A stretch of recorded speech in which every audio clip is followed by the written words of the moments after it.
बच्चों screen visible है आप लोगों को? Yes, sir. Am I audible? Yes, sir. और बताओ क्या हाल है? मौज हो रही है या बस वक्त कट रहा है? वक्त कट रहा है। कोई मौज कर लेते। इकोनॉमी हमने समझा था लास्ट क्लास में कि व्हाट इज इकोनॉमी। ओके, अब इकोनॉमी क्या होता है? All the forces, all the sources, all the places, all the organisation from where we earn our living.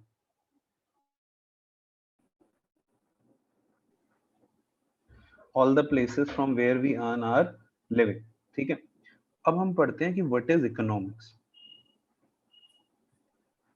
तो भाई बड़ा ही पंगा है यार ये समझने के लिए कि व्हाट इज इकोनॉमिक्स। कहते हैं सर इकोनॉमिक्स पढ़ाते हो, कह रहे हो इकोनॉमिक्स ही समझना पंगा है। हाँ भाई पंगा है। कैसे पंगा है सर? अभी बताते हैं। इकोनॉमिक्स की जो डेफिनेशन है ना, वो समय समय पे अलग अलग ऑथर देके जाते हैं। अब दे तो गए काफी सारे ऑथर, 10-12 डेफिनेशन हैं, सारी नहीं करा रहा पर 4 पढ़ानी पड़ेंगी। तो सबसे देखो, जब हम बात करते हैं इकोनॉमी की, तो ये इकोनॉमी वर्ड सुन के क्लिक क्या करता है आप लोगों को कि क्या होती क्या इकोनॉमी? बताओ।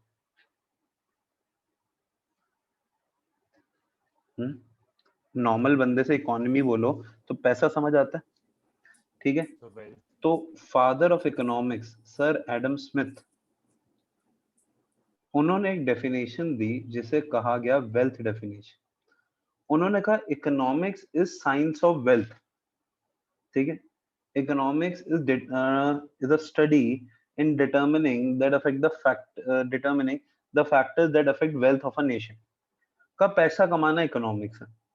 ठीक है, उन्होंने कहा कैसी डेफिनेशन दे रहे हो ना, पैसा पैसा क्यों करती हो, पैसे के पीछे क्यों मरती हो, ऐसे ना चलेगा। मार्शल अंकल आ गए। मार्शल अंकल कहते हैं ना जी ना, ये बनी वाली डेफिनेशन नहीं चलेगी। ये क्या पैसे पैसे का, इकोनॉमिक्स इज वेलफेयर का बदनाम ना करो हमारे इकोनॉमिक्स को। It's not just earning money, it is spending it also and in that manner that brings welfare. हाँ ठीक है, ठीक है, इन दोनों की लड़ाई चली रही थी। तो लेनल रॉबिन्स, मेसी नहीं, हाँ लेनल रॉबिन्स आए। कहते नहीं सर, कहते आप दोनों की डेफिनेशन गलत। कहते अच्छा, कहते कैसे? कहते देखो सर, सिंपल सा फंडा है। एक बात आप लोगों को भी पता होगी कि ह्यूमन वांट्स आर अनलिमिटेड। बताओ ये बात मानते हो कि नहीं मानते हो? Yes, sir. मानते हो Yes. ना, हमारी वांट कभी खत्म ही नहीं होती। But resources are limited. जैसे अब रिसोर्सेस अपनी वांट्स को पूरे करने के लिए हमें क्या चाहिए होते हैं? बताओ बताओ, वांट्स को पूरा करने के लिए क्या चाहिए होता है? Resources. पहले बोला था किसी बच्चे ने रिसोर्सेज से पहले। बोलो बोलो, सही जवाब था वो Money. मनी है। ठीक है, और ऐसा नहीं है कि पैसे तो सबके पास होते ही हैं। हैशटैग अभिषेक उपमन्यु। जो जानते होंगे उसको वो समझ जाएंगे, जो नहीं जानते होंगे देख लेना। ठीक है, तो पैसे सबके पास होते नहीं हैं। ठीक है, रिसोर्सेस आर लिमिटेड। और कमाल की बात क्या है, रिसोर्सेस के ऑल्टरनेटिव यूजेस हैं। Resources have alternative uses. अब जैसे अगर मैं तुम्हारी वांट्स कहूँ कि तुम्हें मूवी पे जाना है, तुम्हें अच्छा खाना खाना है, तुम्हें गाना गाना है, ठीक है, तुम्हें कपड़े लेने हैं, ड्रेस लड़कियों को, सूट लड़कों को, शूज लेने हैं, ठीक है, घूमी घूमी जाना है, आईफोन चाहिए, आईपैड चाहिए, लैपटॉप चाहिए, ये भी चाहिए, वो भी चाहिए, अब इतनी सारी चीजें चाहिए। वो सारी चीजें आती किससे हैं? पैसों से। पैसे लिमिटेड है। अब अगर आपके पास मान लो पैसे हैं भी, मान लो 5,000, तो या तो मूवी चले जाओ दोस्तों के साथ, पार्टी कर लो, कपड़े ले लो, शूज ले लो। इन सब में ना पर एक चीज आती है और वो भी इंग्लिश वाला और और और और और तो आपको क्या करना पड़ता है? चूज। ठीक है, therefore the problem of choice arises and making the right choice is economics. ठीक है, तो ये लैनल रॉबिन्स की डेफिनेशन थी, परम सत्य डेफिनेशन थी, एकदम बढ़िया definition. Economics is making right choices. ठीक है, फिर आए पॉल एंटनी सैमुअल्सन, ये तो वो अलग पागल थे। इन्होंने एक डेफिनेशन दे दी, ग्रोथ डेफिनेशन। कुछ ही नहीं करा, रॉबिन्स की डेफिनेशन को उठाया, कंट्रोल सी कंट्रोल वी और अपनी कमेंट्री का। रॉबिन्स पागल है। रॉबिन्स एक पॉजिटिव डेफिनेशन दे रहा है, मतलब रॉबिन्स बता रहा है कि दिक्कत है, दिक्कत का सोल्यूशन नहीं बता रहा। इन्होंने भी नहीं बताया, इन्होंने कहा making the choices which are good for sustainable development is economic. पहले यही कह दिया, वांट्स अनलिमिटेड है, रिसोर्सेज लिमिटेड है, अल्टरनेटिव यूजेस है, और एक इस तरीके से डिसीजन लेना, इस तरीके से चॉइस करना जिससे सस्टेनेबिलिटी आएगी, फ्यूचर हमारा प्रॉस्पर करेगा, वो इकोनॉमिक्स। ठीक है, तो ये 4 क्यूट क्यूट सी डेफिनेशन ये हमारे को देके चले। ठीक है, definition number 1,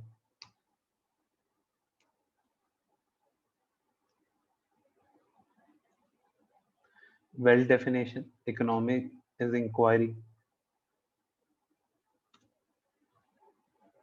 into the factor that determine wealth of the country and its growth. ठीक है, welfare, study of mankind in ordinary business of life. ठीक है, it involves social action which is most intimately concerned with attainment and use of material requisite of value. मतलब पैसा तो है, उस पैसे का ऐसा यूज करना कि हमारी डिमांड पूरी हो सके।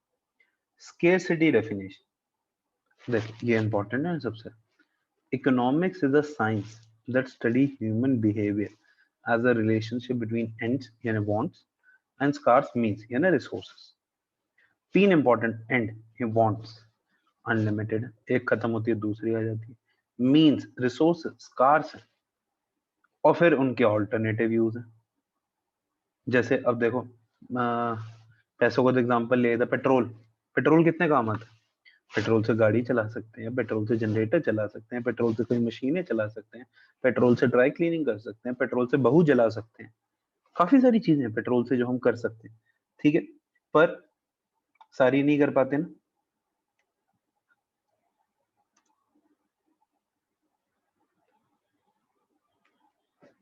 सब आपने क्या एग्जांपल तो समझ में नहीं आया। पेट्रोल है, पेट्रोल के बहुत सारे यूजेस होते हैं कि नहीं होते? पेट्रोल की वांट अनलिमिटेड है, यस सर। पेट्रोल तो काफी लिमिटेड है। हैशटैग अच्छे दिन, पेट्रोल और महंगा हो गया, आज 100 रुपए तक पहुंच गया। ठीक है, तो पेट्रोल लिमिटेड है, पेट्रोल के यूज बहुत सारे हैं, पेट्रोल से मशीन चलती है, गाड़ी चलती है, पेट्रोल से ड्राई क्लीनिंग हो जाती है। ठीक है, कई जगहों की क्लीनिंग हो जाती है, पेट्रोल से बहू जला सकते हैं। तो हमें चॉइस तो करनी ये पड़ेगी। क्या होता है? बेटा बहू, बहू you know, okay sarcasm. Sir. Okay, ठीक है, जब आप सास बनोगी आपकी बहू होगी, तो नहीं आप तो ससुर बनोगे। ठीक है, सरकाजम था, मजाक था। तो अब हम क्या करेंगे, हमें चूज करना पड़ेगा, तो गाड़ी चला लेते हैं, मशीन चला लेते हैं, बहू नहीं चलाते, गंदी बात, इलीगल थिंग। ठीक है, तो making the right choice is economics. Okay, अब इनके डेफिनेशन में कोई दिक्कतें भी हैं, ये तो बस प्रॉब्लम को बताते हैं, न्यूट्रल बिटवीन एंड्स, मतलब बता दिया ये प्रॉब्लम है, सॉल्यूशन का। और ये तो सिर्फ स्कार्सिटी की बात करें, अबंडेंस, ओवर प्रोडक्शन भी दिक्कत है, ओवर पॉपुलेशन भी दिक्कत है, उसके बारे में तो कुछ बोला ही नहीं। ग्रोथ की definition, economics is a study of how people and society end up choosing with or without use of money to employ the scarce productive resources have alternative uses।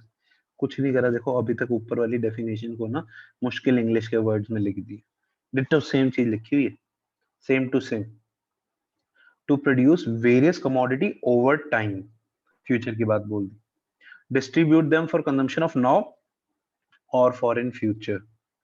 ठीक है, तो बेसिकली आज की डेफिनेशन को ऐसे sustainable definition बना दिया कि इस तरीके से आपको नीड्स को फुलफिल करना है कि आज की नीड भी सेटिस्फाई हो जाए और फ्यूचर की नीड भी सेटिस्फाई हो जाए। सर इसमें से मेन कौन सी है? सारी लिखनी होती है, एक कोई main? Scarcity,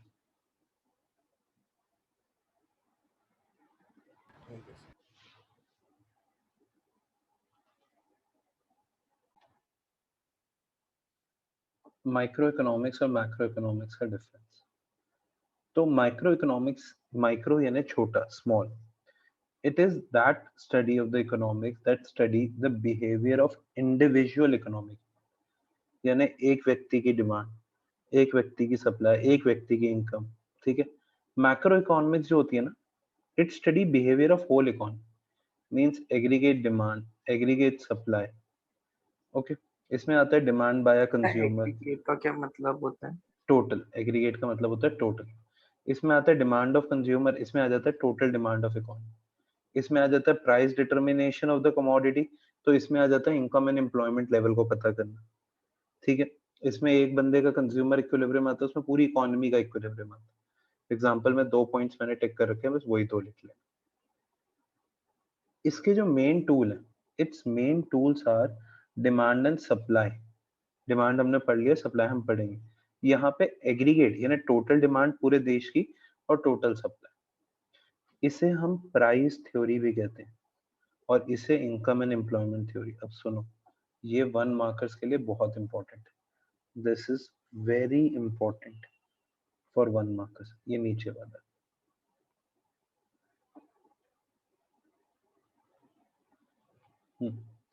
it determine price of a commodity. हम ना माइक्रो में पढ़ेंगे कि एक कमोडिटी का प्राइस कैसे फिक्स होता है डिमांड सप्लाई से, और यहाँ पे हम देश की नेशनल इनकम, पूरे देश में एम्प्लॉयमेंट लेवल, वो डिसाइड करते हैं। माइक्रो जो 11th में पढ़ते हैं, माइक्रो जो 12th में पढ़ते हैं। माइक्रो जो छोटे पार्ट से डील करती है, मैक्रो जो इकोनॉमी एज अ होल से रिलेट करती है। चलो कॉपी दिस, कोई डाउट्स हैं तो दे